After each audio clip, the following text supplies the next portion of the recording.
Intelligent human beings worship the particular forms and names that the Lord manifests in different ages. Those who are actually advanced in knowledge are able to appreciate the essential value of this age of Kali. Such enlightened persons worship Kali Yuga because in this fallen age all perfection of life can easily be achieved by the performance of Sankirtan. Indeed, there is no higher possible gain for embodied souls forced to wander throughout the material world than the Supreme Lord's Sankirtan movement, by which one can attain the supreme peace and free oneself from the cycle of repeated birth and death. My dear King, the inhabitants of Satyayuga and other ages eagerly desire to take birth in this age of Kali, since in this age there will be many devotees of the Supreme Lord Narayan. These devotees will appear in various places, but will be especially numerous in South India. O Master of Men, in the age of Kali, those persons who drink the waters of the holy rivers of Dravida Desh, such as the Tamraparni, Kritamala, Payasvini, the extremely pious Kaveri, and the Pratichi Mahanadi, will almost all be pure-hearted devotees of the Supreme Personality of Godhead, Vasudeva. O King, one who has given up all material duties and has taken full shelter of the lotus feet of Mukunda, who offers shelter to all, is not indebted to the demigods, great sages, ordinary living beings, relatives, friends, mankind, or even one's forefathers who have passed away. Since all such classes of living entities are part and parcel of the Supreme Lord, one who has surrendered to the Lord's service has no need to serve such persons separately. One who has thus given up all other engagements and has taken full shelter at the lotus feet of Hari, the Supreme Personality of Godhead, is very dear to the Lord.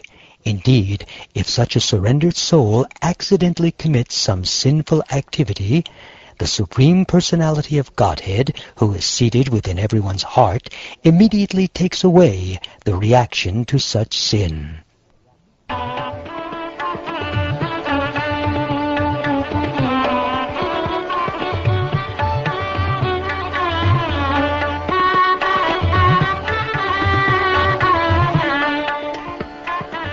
Having thus heard the science of devotional service, Nimi, the king of Mithila, felt extremely satisfied and, along with the sacrificial priests, offered respectful worship to the sagacious sons of Jayanti.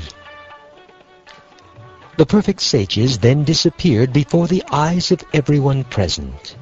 King Nimi faithfully practiced the principles of spiritual life he had learned from them, and thus he achieved the supreme goal of life. O greatly fortunate Vasudeva, simply apply with faith these principles of devotional service which you have heard, and thus being free from material association, you will attain the Supreme. Indeed, the whole world has become filled with the glories of you and your good wife, because the Supreme Personality of Godhead, Lord Hari, has taken the position of your son.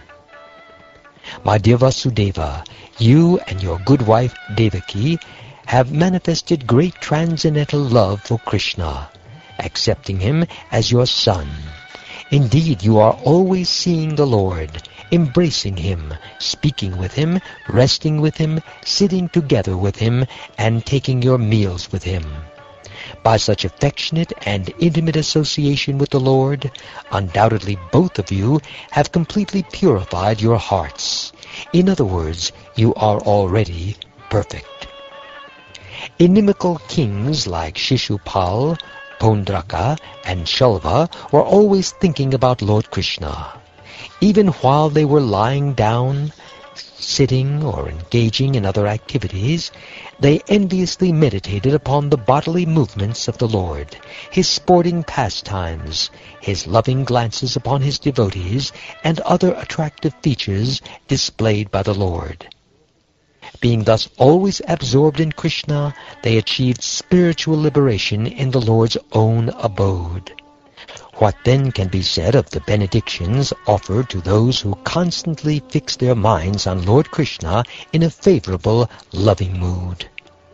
Do not think of Krishna as an ordinary child, because he is the Supreme Personality of Godhead, inexhaustible and the soul of all beings. The Lord has concealed his inconceivable opulences, and is thus outwardly appearing to be an ordinary human being. The Supreme Personality of Godhead has descended to kill the demoniac kings who were the burden of the earth, and to protect the saintly devotees. However, both the demons and devotees are awarded liberation by the Lord's mercy. Thus his transcendental fame has spread throughout the universe.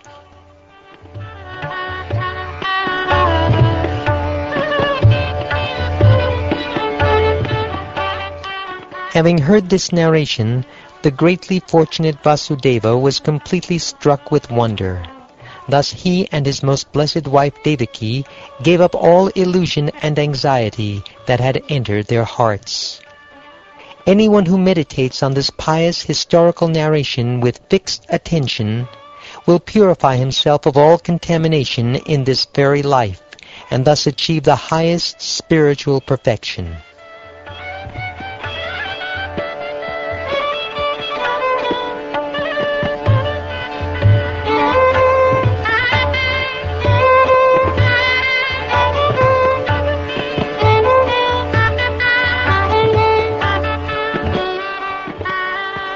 Thus ends the 5th chapter of the 11th canto of the Shrimad Bhagavatam, entitled, Narad Concludes His Teachings to Vasudeva.